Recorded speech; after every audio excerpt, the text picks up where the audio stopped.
நான் இன்னைக்கு ஒரு ஃபங்க்ஷன் தான் கிளம்பிட்டேன். ஈவினிங் 6 மணிக்கெல்லாம் எங்க வீட்ல இருந்து கிளம்பிடணும் அப்படின்ட்டு பிளான் பண்ணியிருந்தேன். ஆனா வந்து 7:30 மணிக்கு தான் கிளம்பணும்.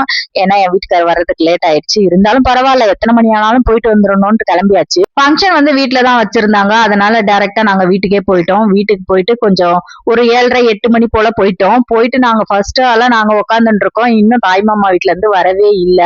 சரி எத்தனை மணிக்கு வராங்களோ வரட்டும்ட்டு உட்கார்ந்து இருந்தோம். பக்கத்துல வந்து பச்சை ஓலை எல்லாம் முடைஞ்சு ரெடி பண்ணிட்டு இருந்தாங்க. அந்த அண்ணன் பாத்தீங்கன்னா அவங்களுக்கு முடைய தெரியாது போல இருக்கு. ஒரு 4 ஓலையை மட்டும் அந்த கீழ் பகுதியில மட்டும் முடைஞ்சு விட்டுட்டு ஆளை காணோம். என்ன இது எவ்வளவு நேரம் முடைஞ்சிட்டு இருந்தாரு, ஆளை காணுமே, இப்போதான் கீழே வரைக்கும் முடையிறாரு, இன்னும் எவ்வளவு இருக்கே அப்படின்னு சொல்லிட்டு நான் அவரை தேடி கேட்டேன்னா, எனக்கு தெரியாதுமா இந்த வேலையெல்லாம் அப்படின்னு சொல்லிட்டாரு. சரின்னு சொல்லிட்டு நம்ம வித்தியை காட்டிடலாம் அப்படின்னு சொல்லிட்டு இறங்கி பின்ன ஆரம்பிச்சுட்டேன். உனக்கு எப்படி இந்த வேலையெல்லாம் தெரியும் அப்படின்னு கேட்டீங்கன்னா, எங்க அம்மா வீட்டு பக்கத்துல வந்து ஒருத்தவங்க இந்த மாதிரி பின்னுவாங்க, பின்னி வந்து விலைக்கு விற்பாங்க. அவங்கள பார்த்து நான் கத்துக்கிட்டு அந்த வித்தையை வந்து இன்னைக்கு இறக்க வேண்டிய சூழ்நிலை ஆயிடுச்சு. இறக்கியாச்சு.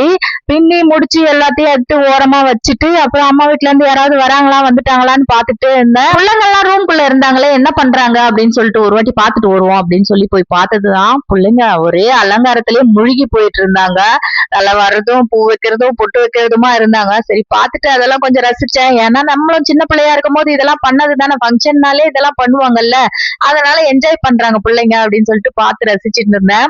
எல்லா குழந்தைங்களுக்கும் நீளமா முடி இருந்தது. முடி எங்க இருந்துதான் வளர்க்க தெரியலையப்பா இவங்களுக்கு எல்லாம் அப்படின்னு சொல்லிட்டு நானும் வெறிக்க பாத்துட்டு இருந்தேன். அதுக்குள்ள பாத்தீங்கன்னா அம்மா வீட்டுல இருந்து எல்லா சீரையும் கொண்டு வந்து இறக்கியாச்சு. இறக்கி ஸ்டேஜ் ஃபுல்லா வந்து தட்டு வரிசை வைக்க ஆரம்பிச்சுட்டாங்க. பழம் துணிமணில இருந்து A to Z குழந்தைக்கு என்னென்ன வேணுமோ சோப்பு சீப்பு கண்ணாடி எல்லாமே வாங்கிட்டு வந்தாச்சு.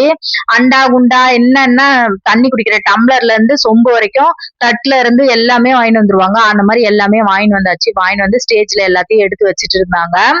நிறைய சொந்த பந்தங்களுக்கு எல்லாம் சொல்லாம சிம்பிளா வந்து ஒரு நெருங்கிய சொந்த பந்தங்களுக்கு மட்டும் சொல்லிட்டு இந்த ஃபங்க்ஷனை முடிச்சிடலாம் அப்படின்னு சொல்லிட்டு பிளான் பண்ணிட்டாங்க. எதுக்காகன்னா அடுத்த 3 மாசம் கழிச்சு வந்து பெரிய ஃபங்க்ஷன் ஒண்ணு பண்ணலாம் அப்படின்ட்டு ஒரு ஐடியா இருக்கு அப்படின்றதுனால இதை வந்து கொஞ்சம் சிம்பிளாவே பண்ணி முடிச்சிடலாம் அப்படின்ட்டு முடிவு பண்ணியிருந்தாங்க.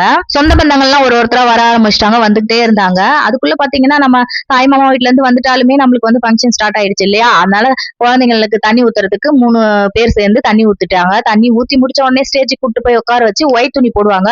அதுக்கப்புறம் ஒரு காப்பை கட்டி அதுக்கப்புறமா தான் நம்மளுக்கு சாரியோ இல்ல லெஹங்காவோ அந்த மாதிரி போட்டு இன்னொரு வாட்டி நிக்க வச்சு போட்டோஸ் எல்லாம் எடுப்பாங்க.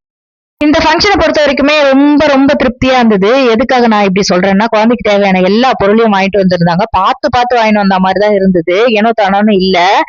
இந்த மாதிரி தாய் மாமாவோ தாத்தா பாட்டியோ கிடைக்கிறதுக்கு ஒரு குடுப்பினை தானே.